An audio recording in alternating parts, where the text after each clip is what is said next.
रोहतक से सांसद दीपेंद्र हुड्डा और प्रदेश कांग्रेस अध्यक्ष उदयभान फरीदाबाद पहुंचे, जहां उन्होंने मीडिया से बातचीत करते हुए कहा कि नेता प्रतिपक्ष के लिए हरियाणा के विधायकों ने नाम तय कर हाईकमान को भेज दिया है, जो अब हाईकमान जल्द ही नेता प्रतिपक्ष की घोषणा कर देगा। इसके साथ साथ में चंडीगढ़ में 70 नंबर कोठी खाली न करने को लेकर चौधरी उदयभान ने कहा कि भारतीय जनता पार्टी बेवजह इसे तूल दे रही है। उन्होंने कहा कि 70 नंबर कोठी नेता प्रतिपक्ष के नाम पर अलॉट है और कुछ ही दिन में अब हाईकमान की तरफ से नेता प्रतिपक्ष का नाम का ऐलान कर दिया जाएगा और कोठी नेता प्रतिपक्ष के नाम पर ही रह जाएगी। उन्होंने भारतीय जनता पार्टी के नेताओं पर सवाल उठाते हुए कहा कि भारतीय जनता पार्टी में कई ऐसे नेता हैं जो कई महीने से सरकारी कोठी में हैं, लेकिन ना तो उनकी तरफ से उन्हें खाली किया गया और ना ही उन पर कोई पेनल्टी लगाई गई। उन्होंने भारतीय जनता पार्टी पर सवाल उठाते हुए कहा कि पहले भाजपा ये बताए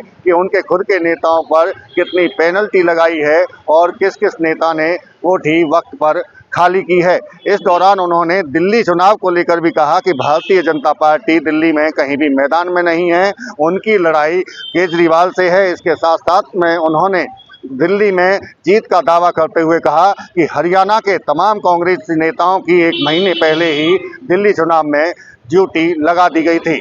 फरीदाबाद से देवेंद्र कौशिक, इंडिया न्यूज।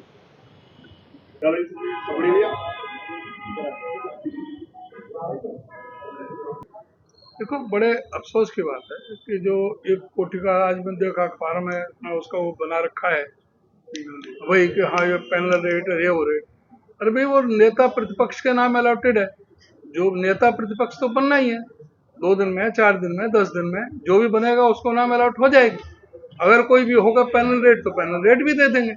वो एक क्या मैटर, आप बताएंगे कि भाई 8 महीने से क्यों बैठा है ये जो प्रवेश वर्मा 8 महीने से कोठी पर कब्जा करे बैठा है।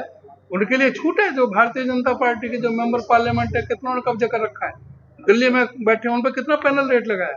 पूछेंगे कि वो इस पर क्या पैनल रेट लगा है और उन कोठियों पर कितने कितने लोगों के फर्जी वोट बनवाए जा रहे हैं, जिन पर कितने ही ऐसे होने।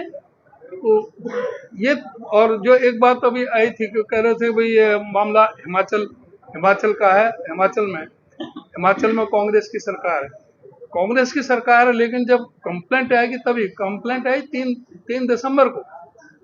हरियाणा में इलेक्शन था अक्टूबर में और ये मामला था जुलाई में।